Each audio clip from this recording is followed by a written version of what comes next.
Good evening and welcome to the February 12th, 2019 San Bruno City Council meeting, calling it to order.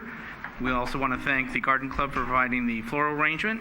If I could ask, please, Mr. Chief Barberini, if you could lead us in the pledge, because since you won. I pledge allegiance to the flag of the United States of America and to the republic for which it stands, one nation, under God, indivisible, with liberty and justice for all.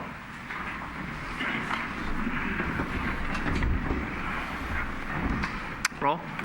Councilmember Davis? Here. Councilmember Medina? Here. Councilmember Salazar? Here. Vice Mayor O'Connell? Here. Mayor Medina? Here. Any speaker cards? Any speaker We cards? do have one. Bob Okay. Chandra?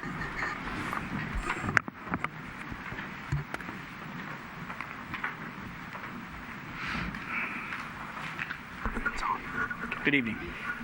Good evening. Appreciate the opportunity to speak with you today. And I want to thank Councilman Marty Medina for inviting us today. Some of you may have heard about the scandal involving Harvey Weinstein. Weinstein is a Hollywood producer, and over 30 years, he sexually harassed or raped over 80 women that we know about.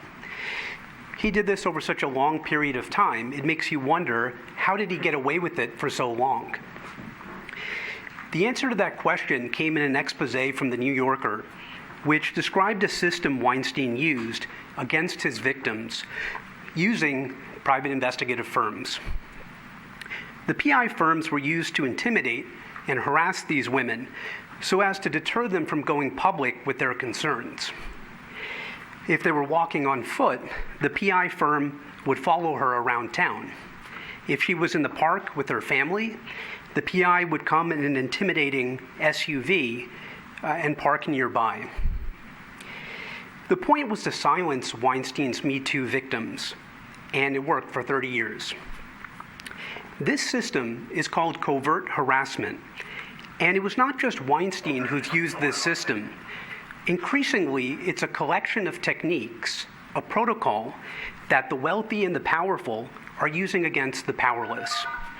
It systematically breaks down the target in a secretive, psychological way. Covert harassment often includes improper surveillance, such as the kind I described, tailing and following, hacking of devices, and coordinated harassment. It is meant to cause fear, stress, and paranoia in the subject. Another group that uses covert harassment is Scientology. Leah Remini, a Hollywood actress and former Scientologist, produced a documentary showing video evidence of how Scientology members follow and harass critics. A Department of Justice study found several 100,000 Americans suffer from this predatory behavior. In other words, we know the problem is pervasive. Our support group, Live Free, works with dozens of victims, and 2/3 are women. The problem goes far beyond Weinstein. We are requesting that San Bruno pass a citywide resolution condemning covert harassment. We believe such a resolution would make the seriousness of the crime clear to everyone involved. Most of all, it would make the victims of this systematized harassment feel that they've been heard. A resolution would put the Weinsteins out there on notice. We request to meet with city staff and discuss the issue in greater detail and explore feasibility of drafting a city resolution to this end. Thank you. Thank you. Is there anybody else from the public that wanted to speak on items that are not on the agenda?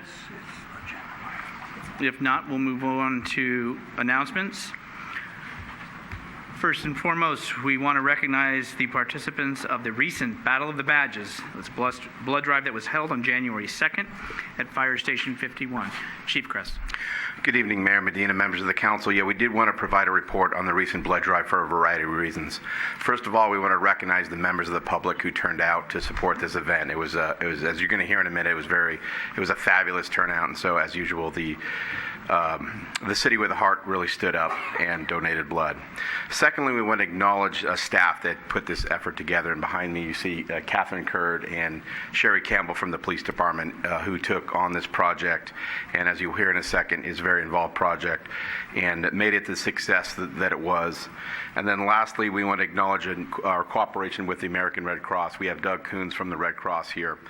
This idea originated from Doug. Doug is a liaison to the Community Preparedness Committee, and he brought this idea to me.